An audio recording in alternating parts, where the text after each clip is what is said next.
Dan Utsman ini punya kelebihan yang berbeda lagi, gitu kan, yang berbeda. Jadi beliau satu-satunya laki-laki di muka bumi ini, kalau saya sering bahasakan begitu ya. Kalau dalam Islam, kalau dalam syariat Islam juga, yang ada perintah agama untuk menikahkan anak perempuan kita dengan dia, gitu loh. Jadi nggak ada laki-laki seperti dia, gitu. Makanya Nabi SAW menikahkan Utsman dengan dua anak perempuannya. Ya, pertama Ruqayyah, setelah meninggal maka dinikahkan dengan Ummu Kalthum, gitu kan? Kata Nabi SAW, saya menikahkan kedua anak perempuan saya dengan Utsman karena perintah dari langit. Allah yang suruh gitu. Nggak ada laki-laki seperti dia. Dan beliau bersabda dalam hadis, wahai muslimin, ya semua, ya, nikahkanlah anak perempuan kalian dengan Utsman karena aku menikahkan kedua anak perempuanku dengannya karena perintah dari langit. Artinya disuruh kita datangi dan menawarkan anak gitu, hanya kepada Utsman radhiyallahu anhu. Ada apa dengan Utsman ini? Ternyata di antara fadilahnya yang luar biasa adalah pernah Nabi SAW di musim panas, beliau duduk di sebuah kebun, gitu kan, kebun di pinggiran kota Madinah. Kemudian beliau merendam kakinya di air dingin. Beliau rendam kakinya sambil baju beliau digulung sampai ke atas lutut. Lalu Abu Musa al-Ash'ari berkata, sahabat Nabi berkata, aku waktu hari itu mengikuti Nabi SAW dan niat ya untuk menjadi penjaga Nabi di pintu kebun. Dan Nabi SAW tahu itu. Maka dia pun akhirnya menjaga pintu. Kata Abu Musa, tiba-tiba Abu Bakar datang. Lalu Abu Bakar berkata, izinkanlah aku pada Rasulullah karena aku ingin masuk bersama beliau. Kata Abu Musa, baik, tunggulah di sini, saya akan pamitkan. Di pintu pintu masuk kebun. Abu Musa masuk dan mengatakan, ya Rasulullah, Abu Bakar minta izin kepada anda ingin duduk bersama anda. Kata Nabi SAW, izinkan dia dan sampaikan berita gembira dia termasuk penghuni surga. Ini jaminan berarti dia masuk surga gitu kan. Lalu masuklah Abu Bakar duduk di sebelah kanan Nabi SAW dan ikut menggulung baju beliau sampai di atas lutut. Di atas lututnya, jadi lututnya sempat kelihatan gitu lah. Mengikuti Nabi SAW dan merendamkan kakinya juga di gandangan air itu. Lalu datang yang kedua Umar. Datang Umar radhiyallahu anhu dan pamit kepada Abu Musa al-Ash'ari. Abu Musa mengatakan, tunggu sebentar, saya pamitkan kepada Nabi. Lalu dipamitkan kepada Nabi SAW. Nabi mengatakan, izinkan dia masuk dan sampaikan bahwasanya dia termasuk penghuni surga dan dia akan mati syahid. Dan ternyata memang Umar betul terbunuh, mati syahid, ditusuk oleh bulu gitu kan. Umar pun masuk, duduk ke sebelah kiri Nabi SAW dan menggulung juga bajunya sampai di atas lutut. Rendamkan juga kaki di genangan air tadi. Sampai mereka ngobrol-ngobrol. Datang Utsman. Yang ketiga datang Utsman, ini yang jadi inti bahasan kita. Lalu pamit dengan Abu Musa. Abu Musa masuk ke dalam, menyuruh nunggu Utsman di pintu. Lalu dia masuk ke dalam mengatakan, ya Rasulullah, Utsman pamit mau masuk, boleh nggak? Kata Nabi SAW, izinkan dia dan sampaikan dia termasuk penghuni surga dengan adanya cobaan yang akan menimpa dia di akhir hidupnya. Karena memang Utsman terbunuh dan matinya dia menjadi fitnah, gitu kan? Dia dibunuh oleh orang-orang yang tidak jelas siapa yang membunuhnya. Intinya Utsman nanti ada kisah sendiri bagaimana dia terbunuh gitu. Tapi waktu Utsman masuk ke dalam kebun dan Nabi SAW melihat Utsman, Nabi SAW tiba-tiba menurunkan baju beliau menutup lututnya. Nabi menutup lututnya. Abu Bakar sama Umar melihat yang tersebut. Umar yang nyaut. Umar mengatakannya, Rasulullah, kenapa tadi waktu kami baru datang anda tidak tutup? Kenapa waktu Utsman datang anda tutup? Apa kata Nabi SAW? Ala astahi min rajulin istaha minhul malaikat. Ini fadilah paling besar bagi Utsman.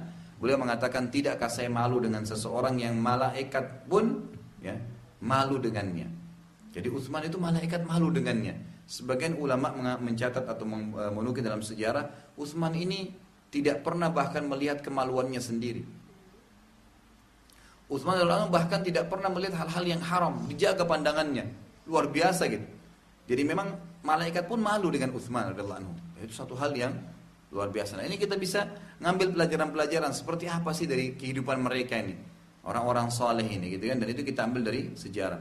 Utsman juga terkenal dengan sedekahnya yang luar biasa. Pernah Madinah ditimpa musim peceklik yang luar biasa, gitu kan? Dan susah umat Islam, kehabisan makanan. Orang-orang kafir ini, orang Yahudi dan orang munafik itu mereka tahu dan mereka rata-rata pedagang menaikkan harga sehingga orang Islam tidak bisa beli. Utsman melihat kejadian tersebut, lalu Utsman mengirim 1000 ekor unta ke negeri Syam. Dikasih duit, dia kaya raya kan, dikasih duit pergilah 1000 unta ini beli semua barang-barang. kebutuhan semuanya, kebutuhan yang mereka butuhkan pada saat itu dari makanan-makanan segala dibuat 1.000 ekor unta. Sudah begitu tiba ke Madinah, sebelum tiba di Madinah, pedagang-pedagang yang ada ini dari orang Yahudi, orang munafik ini menghadang kafilah itu sebelum masuk Madinah. Lalu bertanya kepada yang pimpin, siapa pemilik kafilah ini? Kata mereka, Utsman bin Affan. Kalau gitu panggil dulu, kami ingin negosiasi. Mereka mau beli nih sebelum masuk di Madinah gitu. Mereka pikirin dagangan. Baik, dilaporkanlah kepada Utsman. Utsman datang. Utsman tanya, ada apa? Dia bilang, kami ingin beli dagangan Anda. Utsman bilang, berapa kalian berani taruh harga? Jadi yang ada satu orang Yahudi bilang begini, saya akan tambah setiap produk ya 1 kali lipat, artinya 100%. Kalau 1 dirham jadi 2 dirham. Semua produk ini 1.000 ekor unta saya beli. Jadi sudah 100% keuntungannya gitu. Ya, 1 kali lipat. Lalu kata Utsman, tidak, saya ingin lebih. Ada yang bilang saya tambah 2 kali lipat per produk, gitu kan, dari harga dasarnya. Utsman bilang saya ingin lebih. Ada yang bilang 3 kali lipat. Terakhir Utsman selalu bilang saya ingin lebih. Sampai terakhir dia mengatakan, ini orang paling kaya Yahudi bilang, saya akan tambah 5 kali lipat Utsman, dan yakin tidak ada orang yang tambah lebih dari itu. Jadi kalau kita beli 10.000 jadi 50.000, beli 1 juta jadi 5 juta, gitu kan. Jadi berlipat-lipat. Kata Utsman tidak, saya ingin lebih. Lalu mereka diam semua. Ya, ada satu orang mengatakan, Utsman, siapa yang mau beli lebih dari itu? Dia bilang, tunggu, kalian mau tahu? Tunggu sebentar. Utsman suruh semua pengawal 1.000 ekor unta itu masuk ke Madinah, iklankan. Panggil semua umat Islam tidak terkecuali untuk ngumpul.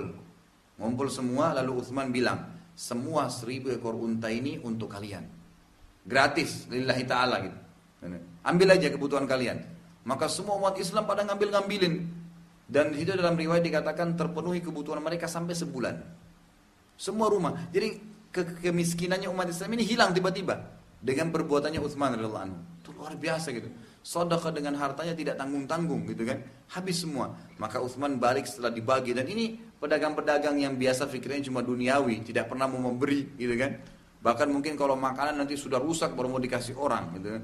Ini enggak, memang Utsman radhiyallahu anhu memperlihatkan, balik ke arah mereka lalu berkata, ini semua mereka melongo lihat nih, kok bisa Utsman buat ini gitu. Dia mengatakan, apakah kalian mau tahu siapa yang membeli dari saya lebih dari 5 kali lipat? Mereka diam. Kata Utsman, Allah yang akan membeli dari saya 10 kali lipat sebagaimana Allah janjikan. Karena kan Allah janjikan minimal balasan 10 kali lipat kan, ya. Bahkan sampai 700 kali lipat, kelipatannya banyak. Maka tidak ada orang yang bisa buat seperti itu. Itu